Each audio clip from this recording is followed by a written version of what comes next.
So you've decided how you want to sit in meditation, what works for you and what is comfortable, whether that be sitting in Vajra posture, in a chair, or lying on your back. And also, you know how to still the mind using the breath in order to bring some feelings of peace and tranquility before you begin your practice. Likewise, then now you have an object to meditate on, whether that be a stone, or a candle, or a bowl of water. You have something to focus yourself on. The next question is, well, what do you do when you meditate? And actually there's infinite amounts of different methods for meditation. But one of these is called the 9 stages of stilling the mind. It's a very common and practical way to meditate in order to create mental stillness, to achieve a sense of tranquility, and to develop your mental acuity. Now, in reality, it's not possible just to hear about these 9 different stages and then be able to practice effectively.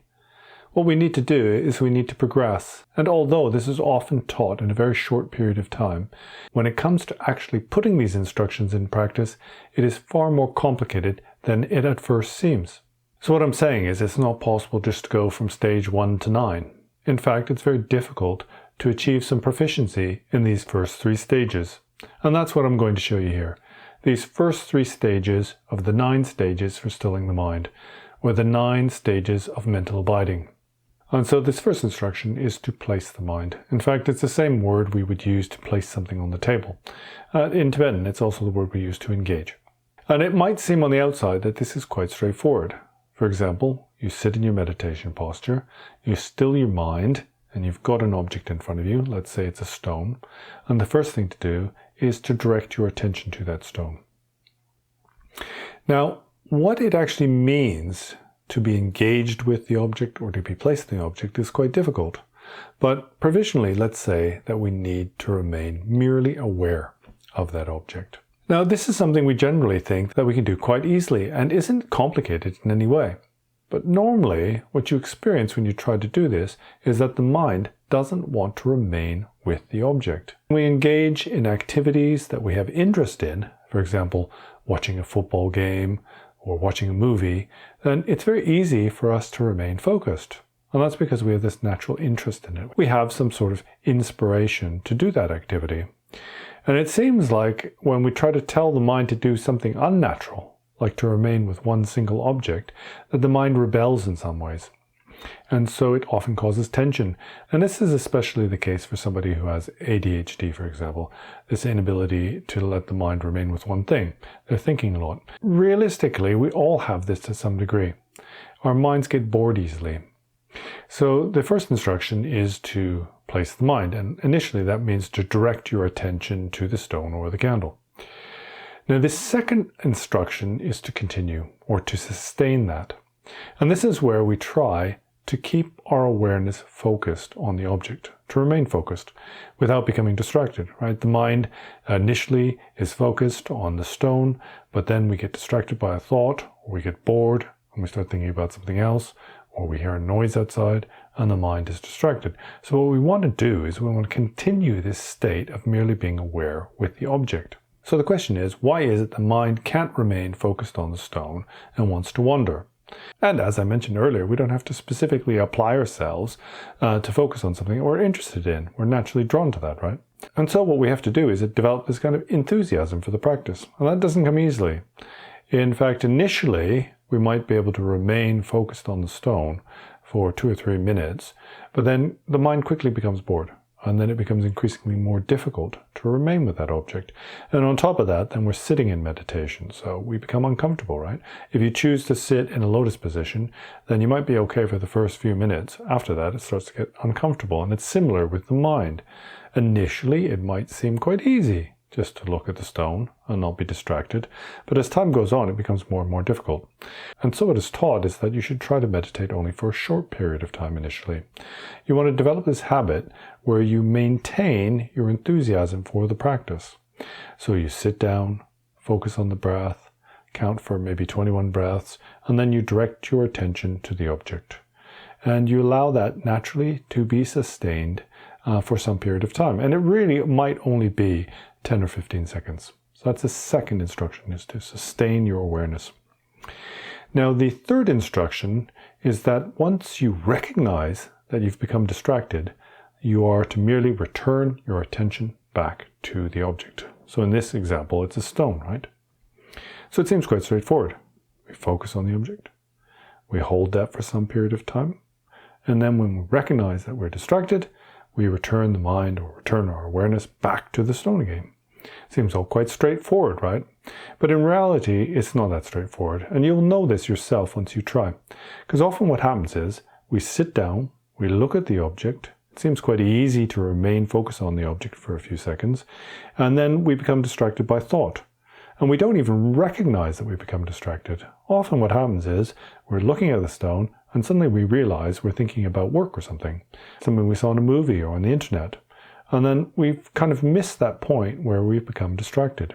And so it is very much about developing a kind of mindfulness, this ability to recognize that we've become distracted, or the ability to recognize that we are becoming distracted. We're increasing our mindfulness to the point where we start to detect distraction before it happens, or this tendency for the mind to drift or wander. And this is why it's so important initially just to meditate for a short period of time. Going through these 3 stages, then you place the mind on the object, you sustained naturally in an easy manner without becoming stressed, and then when distraction is recognized, you simply return the mind back to the object. And you should do that frequently and for short periods. Often the mistake we make is we sit down and we really want to hold the object in our mind for a long period of time. And this becomes very stressful. And likewise, this itself can create distraction. So we think, I mustn't be distracted. This thought that I mustn't be distracted itself is a distraction. What has happened is that you've started thinking about something else and you've kind of lost the plot of the meditation. And likewise, once we've recognized distraction, what we tend to do is think, oh, I've become distracted. What happened? How did I suddenly end up thinking about work? And we kind of like analyze it. But really, that's not what the instruction is. The instruction is, when you recognize distraction, just merely bring the mind back. And this has to be done in a very relaxed manner. In fact, the whole process itself should be without tension. The placement itself should be done easily, without effort. It's not like you're struggling or straining or you're trying to pin down the object with your eyes, like burn holes in the object with lasers coming from your eyes. It should be very relaxed. And then you have to sustain your attention in a way that isn't stressful, but especially in a way that doesn't create more thought. Because if in your practice you just proliferate thought, proliferate distraction, then you're kind of working against yourself. It's counterproductive. And the difficult part then is to recognize distraction as it occurs. Generally, there's 2 things that happen. Either we drift off on some big story in our head, and then minutes later, we suddenly realize that we haven't been meditating, and then we have to come back to it. But if you're a little bit better in your meditation, if your mindfulness is a little bit better, then what will happen is that a thought will arise, you'll start to think about something, and then you'll recognize, oh, that's not so good. I must return to the object. So again, the important points are, it shouldn't be stressful. It should be done in a very easy manner that doesn't create tension, but also that doesn't create extra thoughts. Likewise, when you become distracted, then you shouldn't try to do too much. You shouldn't start thinking about all sorts of things like, oh, I shouldn't be thinking, I must push thought away. That sort of thing isn't going to work. It's only creating more thought. You have to kind of get this habit to remember that you shouldn't be distracted and merely bring the mind back. And the more that you do this process of placing the mind, sustaining awareness, and returning the mind to the object in a kind of easy and simple manner, then the better habit you will develop. And then after time, what will happen is that you will naturally detect this tendency for the mind to become distracted. And then effortlessly, without thinking about it, the mind will naturally return back to your focal object. And in this case, that's a stone. And what we're developing here is mindfulness. Remembering what we're supposed to be doing. And also we're trying to develop good habits. So this habit, 1, not to become stressed, and also this habit not to make things worse by thinking all sorts of things and getting too involved. As a beginner, it seems that we have even more thoughts than before. We're meditating to take control of our mind and also to reduce our thoughts. Initially we do that. We're trying to reduce our thoughts. And it seems when we meditate, what happens is that we're thinking even more.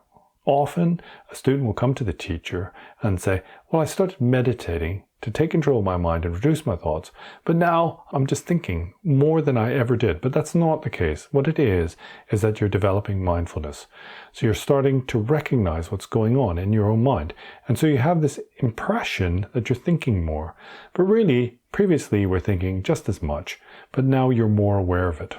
So what is this habit you need to develop? Well, you need this tendency for the mind to remain still. In other words, not to vacillate or to change. And what the mind does is it's always looking for interest and significance. So if there's a noise outside, then the mind will quickly go to that noise.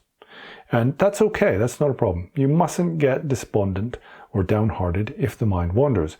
The important thing is, or the instruction is, merely to recognize distraction, and then once that distraction is recognized, is to bring the mind back to the object in a very gentle manner. This is the habit you need to develop. And what we do is we get kind of angry with ourselves. We think, well, why am I becoming so distracted? I shouldn't be doing this. But that's counterproductive. That's not helpful. All we want is a mind that is able to be content with just one thing, the thing we choose to focus on. And then once we've developed this habit, then we can start getting into the nitty-gritty of meditation. We can get into more profound levels of meditation. But essentially, at the beginning, the most important thing is to develop good habits. And especially this habit of being content with not much, right? Easily satisfied and with little desire. And that applies to the basic way we think. Sadly, in the modern world, then we have so much outer stimulus that it's almost as if everything that we interact with is there just to stop us from meditating. Everything is designed to grab our attention, steal away our mindfulness, so that we kind of act impulsively, right? Immediately buy something because we like the look of it. What we need to do through our meditation is develop this stillness of mind, this kind of inertia, so this mind that isn't easily swayed, doesn't become like a feather in the wind. It has sort of weight behind it. And if you can do that, then you have a basis for practice. This is so important. What you need to do is you need to practice this. You need to do it yourself. And by doing it repeatedly and often, then what you'll do is you'll get some insight. You'll get some understanding of what it means to meditate and how the mind has this tendency to wander, how it has this tendency to look for significance, look for meaning in things, or especially to look for entertainment. I think that's a lot of it. We are just so used to being entertained from a young age in the West. You know, it's not so much a problem for those people brought up like nomads in the mountains of the Himalayas, because they don't have lots of distraction. So naturally, they're very kind of calm and open-minded, and they're not easily distracted by things. But in the West, then from a young age, we're stimulated all the time. In the West, we think this stimulation is important. We see it to be a positive thing. But my instinct is that this need to be continually stimulated and entertained is one of the causes for all the kind of mental illness and unhappiness and depression that we experience in the West. So what I want you to do is to take these instructions, try them out for yourselves, gain some personal experience, and then in a future video, we'll discuss some of the other kind of techniques or other ways of looking at our meditation, and also how we can progress from these first three stages, that is placement, continuation or sustaining, and returning the mind. Once we've mastered these, then we can start thinking about the next stage, which is close placement. So thank you for your attention, and until next time, then I'll see you later.